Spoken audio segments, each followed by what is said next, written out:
Hi, Janet Fritz here for Galaxy Girl Creations. Welcome to my channel. Welcome to another day of 31 Days of Cut Files. Today is day 16, and I'm also playing along with Mixed Media Mayhem, which we were to use some metal, some rub-ons, and some chipboard. And then I'm also playing along with the Iron Crafter Challenge, which is, for this month, the item to use was frames. So I have pulled out a whole bunch of chipboard frames, and I'm going to try and figure out how to get them on a layout with this heart cut file, which I call the shutter heart. I don't know if that's what it's really called, but that's what I've been calling it every time I talk to MK. And we mentioned that one. I think we both call it the shutter heart. Anyway, the chipboard frames were very convenient because it really qualifies as frames and as chipboard for the Mixed Media Mayhem portion of the layout. And then I did pull out some rub-ons from 49 and Market's Spectrum Sherbert, which is it's quite a bit old now, but I still have bits and pieces of it, so still using it. I'm not one to really just offload a bunch of older stuff if I think I'm going to use it. Of course, if it's something I think I'm not going to use ever, I will definitely offload it. But I knew these rub-ons would come in handy at some point, and here we go. This is the day. So using these in the warm colors. These are from the Strawberry Lemonade rub-on pack. They also had one called Tidal Wave, which was all the warm colors. And so I am just kind of trying to align the circles so that they look somewhat concentric, each one of those rub-ons, so they're not like really super wonky and don't look like they fit together. And I'm really liking the way that they're coming out. So I'm not doing a ton of other mixed media on the heart. I'm just basically doing the rub-ons. I did just trace the heart onto some white paper so that I could back it and have the rub-ons on white paper rather than having them on my background paper, which is going to be kind of a pinky, peachy color. So I really wanted them to kind of stand out, but I thought with the shutter heart over the top, you can still see the shutter portion of it, and it looks pretty good. So I'm pretty happy with the way that this ends up looking when all is said and done. Now, I'm not using every bit of this rub-on that I'm using right here. I'm just using a couple of the little dots because there was quite a bit of white space up on that right-hand side, and so I wanted it to look like it just kind of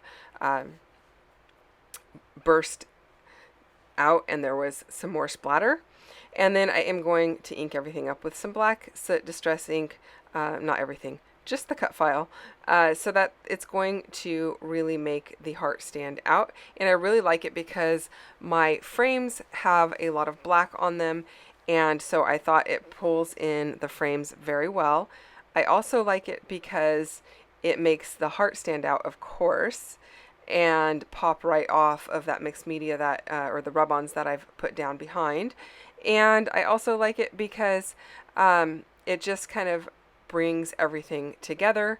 If you notice, my photo is sitting kind of at the top of my screen there. There's a lot of black in the foreground of the photo, or the bottom of the photo, and then the sky is really lit up with this pink and blue, and that is not filtered at all. That is just taken with my iPhone in front of our house, and we get some fantastic sunsets at our house in the Bay Area in California, and it's kind of hard sometimes to see them because we are in we're not like in the downtown in a city metropolitan area. There is a metropolitan area not very far from us.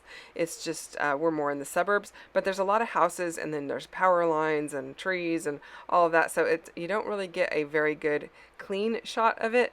But that's okay. Sometimes you just have to go with it and take the picture in spite of the power lines and whatever else is in the photo, and just do your best to kind of get them over to one side or something like that in the photo, wherever you can maneuver your body around in the neighborhood to get the good photo.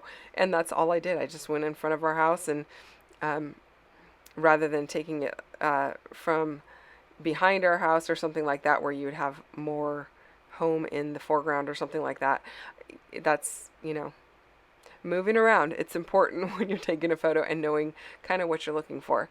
But I thought it was a spectacular color, and I really liked this paper that I found in my stash, and I don't right off the bat know. I think it's a Cosmo Cricut paper, you guys. I'm going to say it's Cosmo Cricut. I don't remember what line it's from or anything like that, but it's old. It's been in my stash for ages, and I thought it was the perfect piece of paper to go with the rub-ons that I used and then with the sky that's going on in the photograph.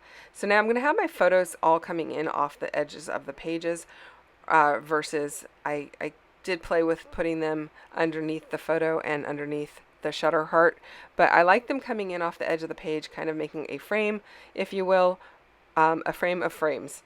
Now, I do realize I don't have enough to go all the way around, which is totally okay. I like some blank spaces anyway, but that's a little bit too much blank space for me, so I am just going to cut off the excess that's overhanging on off of my layout, and then I'm going to use those pieces to fill in the blanks. So there you get a better representation of what's on the back of this paper, and you can kind of maybe tell that's a bit of an older line, and it kind of has a, well, it has a vintage vibe anyway, but it definitely has a vintage vibe with it being an actual older paper. So anyway, I didn't think I would ever use the back side of it, so the front side is definitely why it's in my stash and why I held on to it. Otherwise, I don't hold on to papers I don't think I'm going to use unless I feel like they either A, read as a solid, or B, are usable as a layer, and the back side of that is neither. So it's definitely the front side that this paper was kept for, and I love it. It reminds me of ice cream sherbet. Like rainbow sherbet or something like that. It's super pretty. Anyway, I am now just figuring out the placement of the other frames. I don't need to have them all equally spaced. I don't need to have them all covering every inch of the edge. I just want them to create a nice framework with a little bit of movement, meaning they're all kind of in and out of the edge of the page at different heights or different widths, whatever way you want to look at that. And I'm liking the way that that is coming together so far.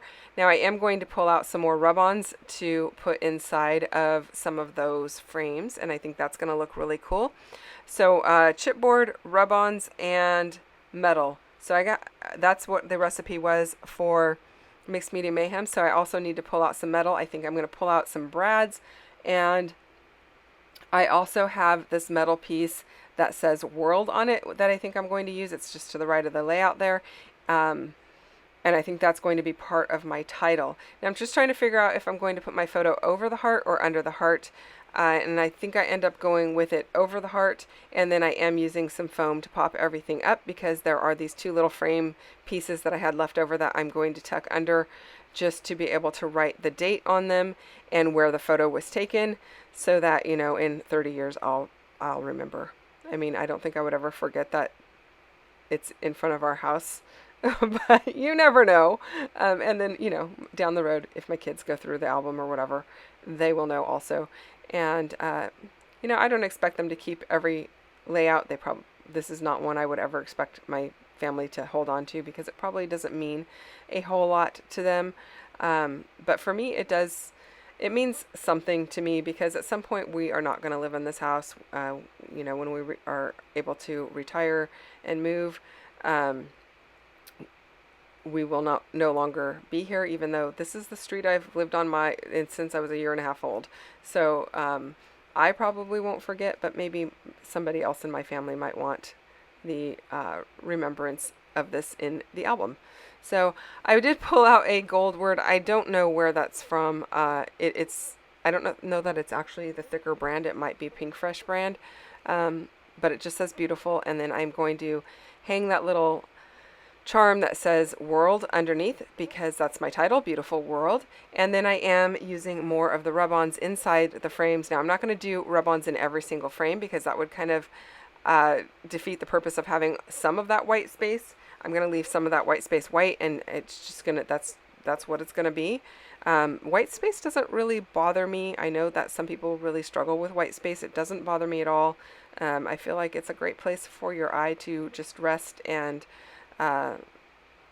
especially when there's a lot going on the page. So it's kind of like a frame that is black. I mean, white space doesn't necessarily mean white. It just means it's kind of a grounding spot for your eye. So it kind of lessens the confusion of color for your eye, I guess, and the busyness of everything that's going on. And I like the way that this is coming out so far. So my rub-ons are going to kind of be just situated in these 4 frames. Now I know that's an even number and odd numbers are like the thing, right? The visual triangle being 3, but I'm not really going with a visual triangle. I'm going more with a diagonal from the upper right to the lower left. These other 2 frames are just getting some extra mixed media just because, not because they are going to get a bunch more of embellishments in those areas. And then when I add my metal, I'm going to add some brads. You can see a couple of them off to the right and the left of the layout there. They're going to go in a diagonal from this bottom frame across into the shutter heart and then up to the upper right hand corner. And I am just using a foam mouse pad underneath my layout. And then I'm using my tweezers to poke a hole because my tweezers are super pokey. You could use a piercing tool as well. And then I am just poking these brads through. Some of them are kind of a bronzy color. Others are peachy pink and red and orange and maybe a yellow or something like that. And I'm okay with them not all being the same. Just feel like the colors are all represented across the layout, and I'm totally happy with that, and I like the way that it ends up looking. And then I will go over to the back of the layout and I will put some washi tape over the brads in the back because I don't want them to snag on another scrapbook page when I slide it into the sheet protector. And then I did use a little bit of baker's twine that is a peachy pink, kind of a corally color. I created a little bow, and I'm using a piece of, or a mini glue dot to hold that bow in place. And then I will actually use a little bit of liquid glue as well to hold it. I used a little bit of the glue dots to hold the metal in place as well. And then on my fingers, I just squirted a little bit of glitter glue and I just rolled the baker's twine in my fingers so that the ends of it so that they don't come undone, and it adds just a tiny bit of sparkle to the layout as well. Not a whole lot, just a tiny bit. And then here is my washi tape. While I do that, don't forget MK's got a 31 Days of Cutfiles layout using the same cut file going on her channel. And then there are a bunch of people playing along with Mixed Media Mayhem. You can find the Facebook group linked down below, so you can go and check that out and play along. If you look in the albums, you'll see the inspiration for the next few weeks coming up. And I am playing along with the Iron Crafter Challenge. You'll find links to everyone playing along or a playlist down below for that as well. And you can go see how everyone is using frames today on their layout and get tons of inspiration so that you can get your frames used on your layouts as well. That is it, you guys. Thanks so much for watching. If you have questions or comments, you can leave those down below. I really appreciate it, and I will see you guys again very soon. Bye-bye.